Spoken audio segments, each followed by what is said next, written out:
வணக்கம். இன்றைக்கி நம்ம ஸ்பிரிச்சுவல் ஜேர்னியில் என்ன பார்க்க போகிறோன்னு பார்த்தீங்க அப்படின்னா, சித்தகுருவோடு நாங்கள் பேசிகிட்டு இருக்கும்போது சில விஷயங்கள் டவுட்ஸ் எல்லாம் கேட்கும்போது என்னென்னா, நான் கேட்ட ஒரு கேள்விக்கு நான் ஒரு விஷயத்தில் சஃபர் ஆகிருந்தேன். ஒருத்தவங்கக்கிட்டேருந்து பணம் வர வேண்டி இருந்து அந்த சஃபர் ஆகிருக்கும்போது நான் கேட்ட விஷயங்களுக்கு அவர் கொடுத்த பதில் தான் இன்றைக்கி நிறைய பேர் பணம் கொடுத்தோ சஃபர் ஆகிருப்பீங்க, இல்லை இன்னொருத்தர்கிட்டேருந்து வராமல் சஃபர் ஆகிருப்பீங்க. எல்லோரும் இந்த மாதிரி விஷயங்களில் சஃபர் ஆகாமல் யாரும் இருக்கிறதில்ல. ஒன்று கொடுத்துட்டு அவங்கக்கிட்ட வராமல் சஃபர் ஆகும், இல்லைன்னா அவங்களுக்கு நம்ம கஷ்டப்பட்டு நான் ரொம்ப க்ளோஸ் ஃப்ரெண்ட்ஸ்னு சொல்லி கஷ்டப்பட்டு அவங்களுக்கு பணத்தை கொடுப்போம், அப்படியும் சஃபர் ஆகிருக்கோம் இல்லையா. இதுக்கு தான் சொல்லுவாங்க, தெய்வத்தால் ஆகாதெனினும் முயற்சி தன் மெய்வருத்த கூலி தரும் அப்படின்னு சொல்லிட்டு இப்போ தெய்வத்தால் அப்படின்னா தெய்வம்னா யாருன்னு கேட்டார். தெய்வம்னா கடவுள் அப்படின்னும்போது, கடவுளை விட நம்முடைய முன்னோர்கள், நம்முடைய 7 ஜெனரேஷன்ஸ் சொல்லுவோம் இல்லையா. நம்முடைய பாவ புண்ணியங்கள் இந்த 7 ஜென்ரேஷனில் தான் நம்மளுக்கு கணக்கில் எடுக்கப்படும் அப்படின்னு சொல்லுவோம். அதே மாதிரி 7 ஜென்ரேஷன்ஸ் நம்முடைய முன்னோர்கள் தெய்வமாக நின்று நம்மளுக்கு வரக்கூடியதையும் சரி, நம்மளுக்கு பணமோ சரி, உடலோ சரி, ஏதோ சரி, சில விஷயங்களை நம்மளுக்கு வரவிடாமல் தடுப்பாங்க. ஏன் அந்த தடுக்கிறது நம்ம நல்லதுக்காக தான் அப்படின்னு சொல்லி அவர் சொன்னார். இப்போ ஒரு எக்ஸாம்பிளுக்கு நம்முடைய ஒரு க்ளோஸ் ஃப்ரெண்டுன்னு வச்சுக்கோங்களேன். ஒரு 10 லட்ச ரூபா பணம் கேட்டாங்க. நம்மக்கிட்ட ஏதோ சேர்த்து வச்சுருந்தோம், எடுத்து கொடுத்துட்டோம் அவங்களுக்கு. ஸோ ஓகே, 2வது வாட்டி திரும்பவும் ஒரு 10 லட்ச ரூபா பணம் கேட்குறாங்க கொஞ்ச நாளில். நம்மளுக்கு க்ளோஸ் ஃப்ரெண்டு அப்படின்றதுனால அவங்களுக்கு கொடுக்கணுன்ற எண்ணம் இருக்குது, நம்மக்கிட்ட முடியல. ஆனால் நம்ம என்ன பண்ணுறோம், ஏதோ ஒன்று முயற்சி பண்ணி வெளியில் எங்கேயோ வாங்கி என்னென்னமோ கஷ்டப்பட்டு திரும்பி அவங்களுக்கு கொடுத்துட்றோம். திரும்பி அவங்கக்கிட்டேருந்து பணம் வரல. திரும்பி நம்ம என்ன பண்ணுறோம், திரும்பி கொஞ்ச நாள் கழித்து 3வது வாட்டியை திரும்பவும் கேட்குறாங்க. அப்போ நம்மக்கிட்ட சுத்தமாக இல்லை, வெளியில் வாங்கிறதுக்கும் வழி இல்லை அப்படின்னாலும் ரொம்ப முயற்சி பண்ணி அதை அவங்களுக்கு அந்த ஹெல்ப் பண்ணுறது நம்ம பண்ணிடுறோம். ஏன்னா அவங்க மேலே உண்டான ஒரு அன்பு காரணமாக நம்ம அதை பண்ணிடுறோம். அப்போ தெய்வத்தால் ஆகாதெனினும் அப்படின்னா நம்ம முன்னோர்கள் இதை தடுக்கிறாங்கன்னு சொல்கிறாரு. நீ கொடுக்காத, நீ மாட்டிப்ப அப்படின்னு சொல்லி தடுக்கிறாங்க. உனக்கு இல்லைன்னா உனக்கு ஈஸியாக நீ கொடுத்துருவ, உன் கையில் இல்லை, உனக்கு யாரும் கொடுக்கல அப்படின்னும்போது தடுக்கிறாங்க.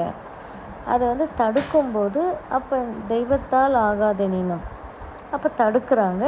முயற்சி தன் மெய்வருத்த கூலி தரும் அப்படின்னா நம்ம வேறு மாதிரி அர்த்தம் புரிஞ்சிருப்போம். ஆனால் ஸ்பிரிச்சுவல் வேலை அர்த்தம் என்னவா அப்படின்னு சொன்னீங்கன்னா, முயற்சி பண்ணும்போது தான் உடலை வருத்தி, தான் மனசு வருந்தி அந்த வேலையை நம்மளுக்கு செய்ய வச்சுருவாங்களாம் நம்முடைய முன்னோர்கள். நமக்கு எப்போவுமே பாதுகாப்பாக அமைவாங்க, எல்லாருக்குமே பாதுகாப்பாக அமைவாங்க அப்படின்னு சொல்கிறார்.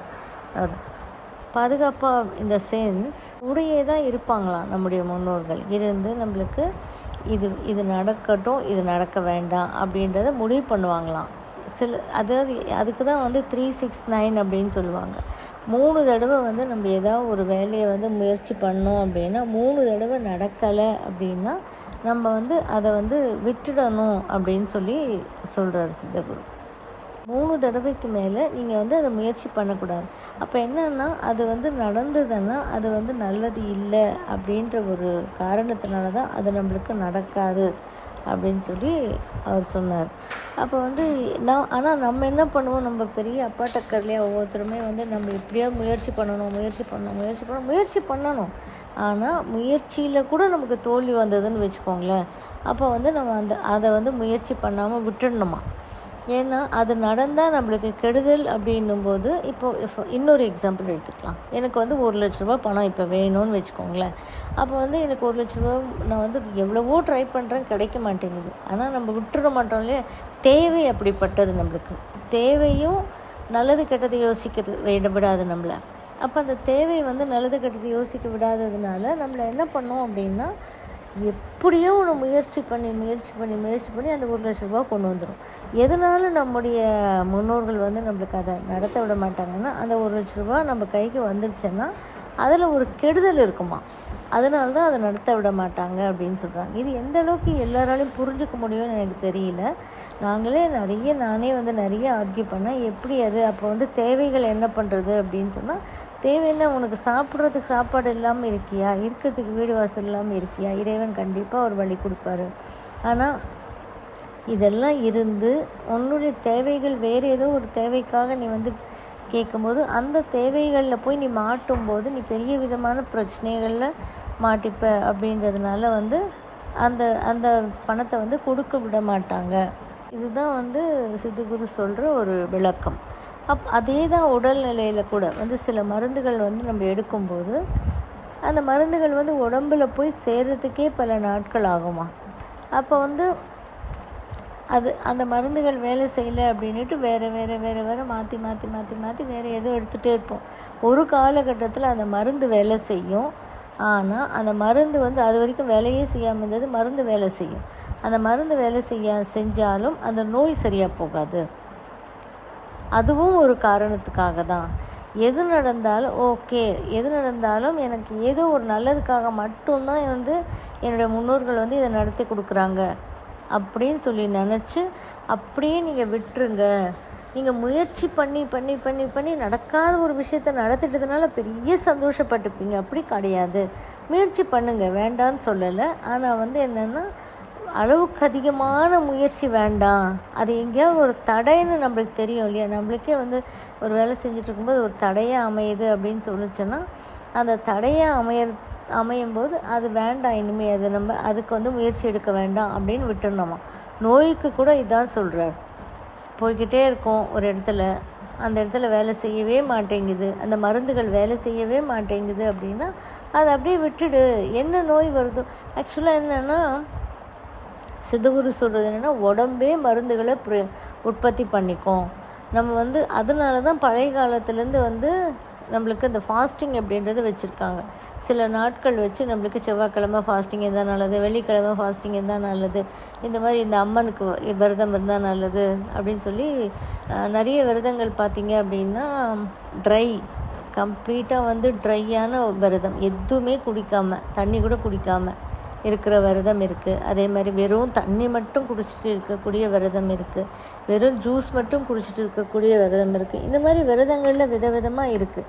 இதில் வந்து நீர் விரதம் அப்படின்றது வந்து ரொம்ப நல்லது அப்படின்னு சொல்கிறார். வெறும் தண்ணி மட்டும் குடித்து விரதம் இருக்கும்போது உடம்புலையே வந்து நமக்கு தேவையான மருந்துகளை உற்பத்தி பண்ணிக்கிட்டு தேவையில்லாத அதுவே கழுவி தள்ளி விட்டுடும்.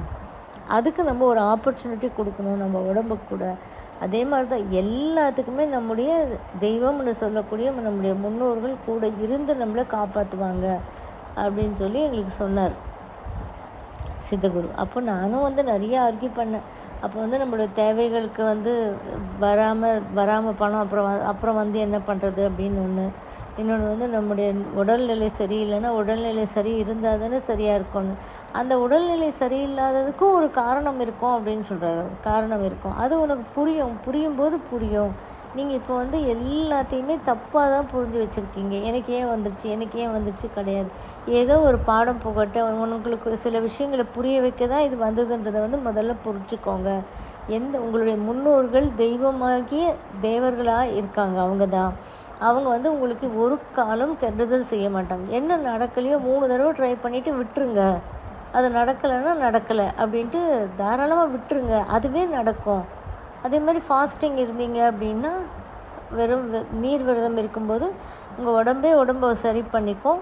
உடம்புக்கு தேவையான மருந்துகளை அதுவே சரி பண்ணிக்கும். அதுவுமே நம்முடைய முன்னோர்கள் நம்மளுக்கு கூட இருந்து ஹெல்ப் பண்ணுவாங்க அப்படின்றத முதல்ல நம்புங்க அப்படின்னு சொல்லி சொன்னார். எனக்கு சொன்ன இந்த விஷயத்தை நான் உங்களோட ஷேர் பண்ணிக்கிட்டேன். உங்களுக்கும் புரியும்னு சொல்லி நம்புகிறேன். உங்களுக்கு புரிஞ்சிருந்தால் நீங்கள் இந்த கமெண்ட்ஸில் சொல்லுங்கள். தேங்க்யூ ஃபார் வாட்சிங். இந்த வீடியோ உங்களுக்கு பிடிச்சிருந்தால் லைக் பண்ணுங்கள், ஷேர் பண்ணுங்கள், கமெண்ட் பண்ணுங்கள், சப்ஸ்கிரைப் பண்ணிக்கோங்க, பெல் ஐக்கான் ப்ரெஸ் பண்ணிக்கோங்க. ஸோ தட் நாங்கள் போடுற எந்த வீடியோவும் மிஸ் பண்ணாமல் உங்களுக்கு நோட்டிஃபிகேஷன் வரும்.